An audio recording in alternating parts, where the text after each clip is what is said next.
I'm going to hand over now to Sean Deely, who's the Deputy Director of Post-War Reconstruction and Development at the University of York. I could take another few minutes reading out his CV, but instead of that I'll hand over to him now to set the scene with some comments, and then we'll go to Joost after that. Thank you, Sean. Thank you, Ian. I thought it was interesting your introduction in that you mentioned that Libya had, in a sense, slipped off the radar, had gone below the surface in terms of news over the past month or over the past couple of months, and I think that to some extent that's due to the fact that the situation there is still so very, very new. The government that was established at the end of November is only weeks old, and I think in a sense government officials, including ministers, have been arriving, many of them from abroad, where they were part of the diaspora, where they were academics or where they were public servants or where they worked in business abroad, and returning to take up their post. But I think it's also a reflection of the current state of expectations and a loss of patience amongst people, an increasing loss of patience with the NTC and with what people perceive as a slow pace of progress in the political transition. And the four immediate challenges, I think, that need to be addressed successfully in the coming 2 or 3 months remain the same as they were at the end of the conflict during the declaration of liberation in October. So very little time has passed, and I think that one of the issues that I would like to highlight is the extent to which expectations are in a sense absurd, really, both internationally and at the local level, because of the types of challenge that Libya is currently confronted with. I think the four issues are the challenge that the NTC itself has as the steward, shall we say, of the political transition process, and the questions that are increasingly being brought to bear about the legitimacy, the transparency, about the way decisions are taken, about the membership of the NTC. So addressing this challenge of the legitimacy and the stewardship of the political process in Libya, the transition process, is a critical challenge, I think, over the coming months. The second issue or challenge is security, and in particular bringing the brigades, militia brigades, from different cities, parts of the country, under control. And we've seen the demonstrations, we've seen people in the streets in Tripoli with banners and posters saying things like, "Your guns are frightening my children." I was in Libya until the beginning of December, and saw myself, young children with bullets lodged into the flesh around their shoulders, with wounds, head wounds and so on, from bullets that had fallen from this shooting, celebratory fire as we call it, in Libya. And I think people's patience has really worn out with this sense that their cities have been taken over almost by these militias. The transition to a democratic state, this process of political transition, and this challenge, because of a very tight deadline that was set, because of the very tight deadline that I think that was set in August in the Constitutional Declaration, managing preparations for an election, given the almost complete vacuum of democratic institutions and the lack of experience and culture of democratic processes in Libya, is a huge challenge. And in a sense, it's difficult to see how that challenge can be met and how that deadline can be met.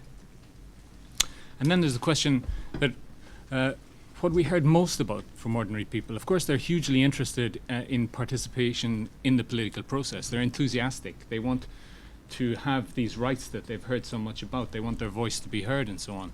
But they also want to be able to withdraw money from the bank. And the current limit is 750 dinars per month, around 400 euros. They want to be able to ensure that their salaries are paid on time. Sometimes their salaries are delayed because of the banking problems with the banking system, problems with unfreezing the frozen assets and with banking transfers and so on. They want to make sure their children can go to school in security, and they want to make sure that there is a curriculum. I think Ian mentioned this, absurd teaching of the Green Book and the curriculum, the changes to the curriculum and so on. So people are very much concerned about having the garbage collected. And all of these basic issues around economic and social sector recovery constitute, I think, a fourth challenge in the immediate, in the short term, that needs to be addressed.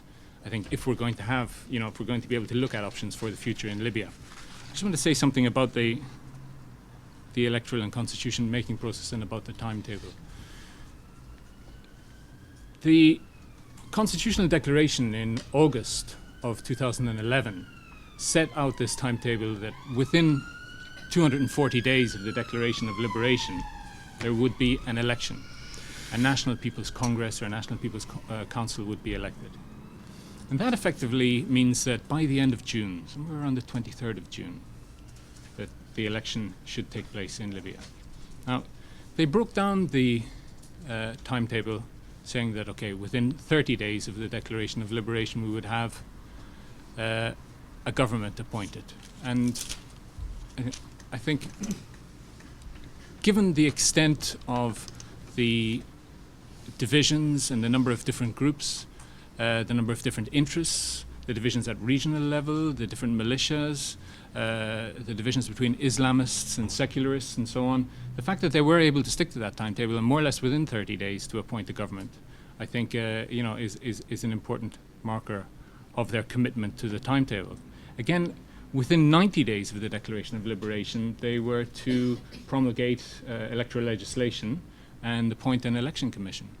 And that's where we see now things coming to a head, because the deadline seemingly being so tight and so short, with the lack of experience of drawing up electoral legislation, with the lack of a culture of consultation, a lack of mechanisms for consultation, popular consultation about the contents of the electoral law, and with poor communication. I mean, there isn't a culture of communication, a two-way communication about these issues. I mean, we're beginning to see pressure building on the NTC, and all of the questions that existed in the past about their legitimacy, their representativeness, their composition, questions about where's the oil money going and so on. These are all being brought to bear around this question of the electoral law and the election commission.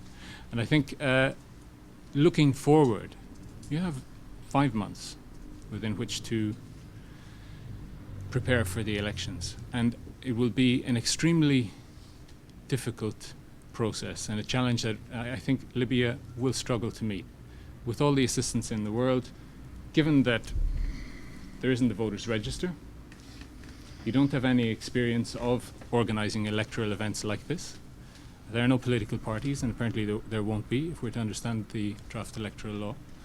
So the challenges around getting to the election are extremely worrying. And this is the beginning, because once that National People's Congress is elected, it will have two tasks. One is to establish or appoint an interim government, and the second one is to establish a constitution-making power, a constitution-making body. And that constitution-making body will have 60 days to draw up a new constitution. And we've seen in the past, over the last 10, 15 years, this process of drawing up new constitutions after conflicts. And the timing for these, it can take 60 days only to agree on the composition of the drafting committee and on the rules of procedure. So the idea that you will have a new constitution within 60 days seems to rule out any extensive process of popular consultation on the contents of the constitution. And that brings us back to the question, how do you resolve all of the open questions about the state, about the options for the future of Libya, about the division of its natural resources, its system of government, and so on? How do you resolve all of these issues if you don't do it in a consultative way that results in a general agreement? You can't satisfy everybody, but in general agreement being codified in a constitution. Thank you.